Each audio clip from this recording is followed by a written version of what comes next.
Welcome to Ravi creations. 10 చిన్న కోడి పిల్లల కథ. పూర్వం ఒక అందమైన చిన్నపాటి పంట పొలంలో డేసీ అనే కోడి తన 10 చిన్న కోడి పిల్లలను పొందింది. ఆ 10 కోడి పిల్లలలో 5 కోడి పిల్లలకు తమ తల్లిలా బ్రౌన్ కలర్ ఫెదర్స్ ఉండగా, మిగిలిన 5కి తెల్లని నురుగు మేఘాల్లా మెరిసే ఫెదర్స్ ఉండేవి. ఆ 10 కోడి పిల్లలు ఎప్పుడు కలిసి ఉండేవి. చిక్ చిక్ అంటూ పంట పొలం చుట్టూ తిరుగుతూ ఆడేవి. అయితే ఒకటే సమస్య. బ్రౌన్ కలర్ కోడి పిల్లలు వైట్ కలర్ కోడి పిల్లలతో చిన్నపాటి గొడవలు పెట్టేవి. తెల్లని కోడి పిల్లలు ఇలా అంటున్నాయి, మమ్మల్ని చూడండి, మేము తలతలలాడుతున్నాం, ఆకాశంలో మేఘాల్లా మెరుస్తున్నాం, మేమే అందంగా ఉన్నాం అని తెల్లని కోడి పిల్లలు అన్నాయి.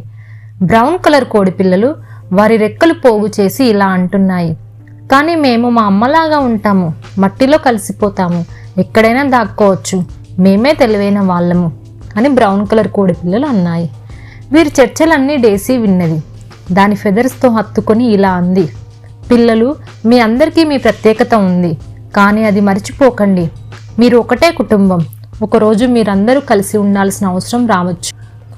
ఒక సాయంత్రం మేఘాలు గట్టిగా కమ్ముకొని పెద్దగా తుఫాన్ ప్రారంభమైంది. ఉరుములు మోగుతూ వర్షం బీభత్సంగా కురుస్తుంది. కోడి పిల్లలందరూ భయంతో వణుకుతూ ఒక పొద కింద గుంపుగా చేరాయి. మనం ఏం చేయాలి? అమ్మ ఎక్కడ ఉంది అని ఒక తెల్లని కోడిపిల్ల విలపించింది. డేసీ బాన్ దగ్గర ఉండి రావడానికి ప్రయత్నిస్తుంది, కానీ తుఫాన్ కారణంగా ఆలస్యమైంది. ఆ సమయాన దగ్గరలో తమ్మి కట్టుకుని ఉన్న నక్క భయపడిన కోడి పిల్లలను పొద కింద గమనించింది. ఇదిగో ఒక విందు దొరికింది అని ఆలోచిస్తూ వాటి దగ్గరకు నెమ్మదిగా వెళ్తుంది ఆ నక్క. మంచి వెలుతురు కారణంగా తెల్లని కోడి పిల్లలు ముందుగా ఆ చలనాన్ని గమనించాయి. చూడండి, ఏదో కదులుతుంది అని ఒక తెల్లని కోడిపిల్ల భయంతో అంది. బ్రౌన్ కలర్ కోడి పిల్లలు దగ్గరగా చూసి ఆ పొద వెనక నక్క యొక్క వాలుని గమనించాయి. అది నక్క, ఒక బ్రౌన్ కలర్ కోడిపిల్ల అరుస్తూ చెప్పింది. ఆ సమయంలో తెల్లని కోడి పిల్లలకు ఒక మంచి ఆలోచన వచ్చింది. దారి చూపించడానికి మా తెల్లని రెక్కల్ని అనుసరించండి అని అవి బ్రౌన్ కలర్ కోడి పిల్లలకు చెప్పాయి. బ్రౌన్ కలర్ కోడి పిల్లలు తక్కువ వెలుతురున్న చోటకి వెళ్ళి, ఇక్కడికి రండి, మా బ్రౌన్ కలర్ రెక్కలు మట్టిలో కలుస్తాయి, ఇక్కడ మనం సురక్షితంగా ఉంటాము. ఇలా వైట్ కలర్ కోడి పిల్లలు తెలివితేటలు మరియు బ్రౌన్ కలర్ కోడి పిల్లల రక్షణ కలిసిపోవడంతో అందరూ కలిసి రక్షించుకున్నారు. తుఫాన్ తర్వాత డేసీ వాటి పిల్లల్ని చూసి విశ్రాంతి పొందింది. పిల్లలు, ఇప్పుడు అర్థమైందా? మీరు బ్రౌన్ కలర్ ఉన్నా వైట్గా ఉన్నా మీ ప్రత్యేకతలే మీ బలం. కలిసి ఉంటే ఏదైనా సాధించగలరు. అప్పటి నుండి బ్రౌన్ కలర్ కోడి పిల్లలు మరియు తెల్లని కోడి పిల్లలు ఒకరి మీద ఒకరు గౌరవం కలిగి సంతోషంగా జీవించాయి. కుందేలు మరియు తాబేలు కథ. ఒక అడవిలో కుందేలు మరియు తాబేలు మంచి స్నేహితులు ఉండేవారు. ఒకరోజు కుందేలు తాబేలును చూసి నెమ్మదిగా నడుస్తుందని ఎగతాళి చేసింది. నీలా నెమ్మదిగా నడిచేవారు జీవితంలో ఎప్పటికీ గెలవలేరు అని అంది కుందేలు. నువ్వు ఎంత వేగంగా పరిగెత్తినప్పటికీ పట్టుదల ఉంటే నేను నిన్ను ఓడించగలను అని అంది తాబేలు. అది ఎలా సాధ్యం? సరే, రేపు మన ఇద్దరం పరుగు పందెం పెడదాం, చూద్దాం ఎవరు గెలుస్తారో అని అంది కుందేలు. దానికి తాబేలు అంగీకరించింది. మరుసటి రోజు జంతువులంతా పందెం చూడటానికి గుమిగూడాయి.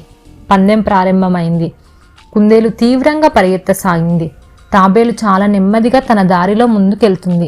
కొద్దిసేపట్లో కుందేలు చాలా ముందుకు వెళ్ళి తాబేలు దూరంగా ఉందని చూసి ఇలా అనుకుంది,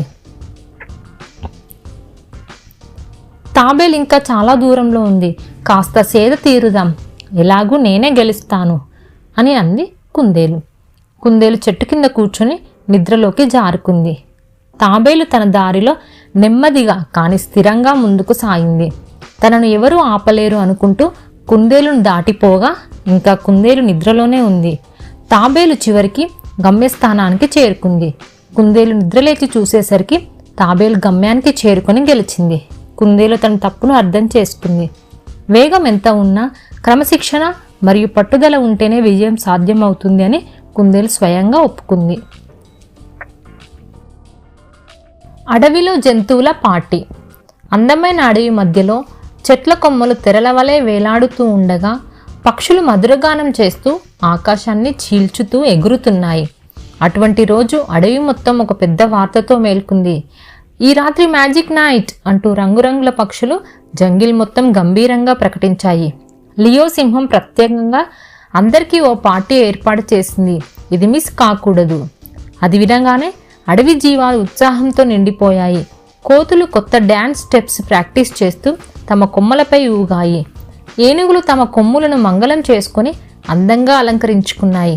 పక్కనే ఉన్న పూల తోట దగ్గర పాము తన స్నేహితులతో మనం గొప్ప ప్రదర్శన చేయాలి అని ఉత్సాహపరిచింది. కప్పలు ఉత్సాహంగా రిహార్సల్ చేసుకుంటూ తమ జలపాత బీట్లను ప్రాక్టీస్ చేశాయి. పార్టీ వేదికను జంతువులందరూ కలిసి సెట్ చేయడం ప్రారంభించారు. పెద్ద చెట్టు, రంగురంగుల పూలు, మినుగురు పురుగులు వెలుగులు ఆ వేదికను మంత్రముగ్ధం చేశాయి. వేదిక మధ్యలో లియో సింహం తన డీజే బూత్ను అమర్చుకుంటూ సౌండ్ టెస్ట్ చేస్తున్నాడు. మొదటగా వేదిక పైకి కోతులు వచ్చాయి. అవి చెట్ల నుండి చెట్టుకు ఊగుతూ తమ డ్యాన్స్ స్టెప్స్ చూపించాయి. తర్వాత రంగురంగుల పక్షులు మధురంగా పాట పాడుతూ అందరినీ ఉర్రూతలూయించాయి. కప్పలు తమ రిథమ్స్ను జోడించి సంగీతానికి జత కలిశాయి. అంతలో చిరుతపులులు రేసును మొదలుపెట్టాయి. అవి గాలి కంటే వేగంగా పరిగెత్తుతూ తారల్లా మెరిశాయి. పాములు తమ అందమైన ప్రదర్శనతో రింగ్ లాగా చుట్టుతూ అందరినీ ఆకర్షించాయి. ఏనుగులు, జిరాఫీలు కలిసి అందమైన డ్యాన్స్ కదలికలతో ఆ మ్యాజిక్ని కొనసాగించాయి. జీబ్రాలు తమ ప్రత్యేకమైన నమూనాలతో వేగంగా కదులుతూ అందరినీ ఆకట్టుకున్నాయి. రాత్రి కాస్త నిశ్శబ్దమైంది, కానీ జంతువుల ఆనందం తగ్గలేదు. అందరూ ఒకే వృత్తంలో చేరి తమ తమ నైపుణ్యాలను పంచుకుంటూ పాటలు పాడారు. ఇది ఒక మర్చిపోలేని రోజు అని లియో సింహం హృదయపూర్వకంగా అన్నాడు. మిగతా జంతువులంతా మళ్ళీ ఇలానే పార్టీ చేసుకుందామంటూ గర్జించాయి.